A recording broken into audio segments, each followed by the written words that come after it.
Gen Z కూడా compulsory ఈ సినిమాని ఎంజాయ్ చేస్తారు. ఎందుకంటే వాళ్ళు గూడా ఈ సినిమాలో మీరు చూసిన బాక్స్ ఉంది కదా! బాక్స్‌ని మించి ఒక పవర్ ఉంటది.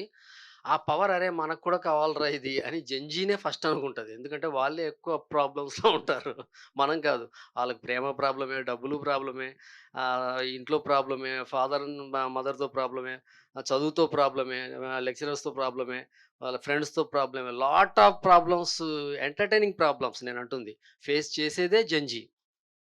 తర్వాత ఈ సినిమా బాగుంటే ఈ సినిమా 'జంజీ' అని, ఈ సినిమా ఫ్యామిలీ అని, ఈ సినిమా మాస్ అని, there is no restriction. Cinema బావుంటే దట్స్ ఇట్ అందరూ చూస్తారు. దీన్ని నమ్ముతా నేను. నేను 'కృష్ణారెడ్డి' గారి దగ్గర చూసానది. 'ఈవీ' గారి దగ్గర చూసాను.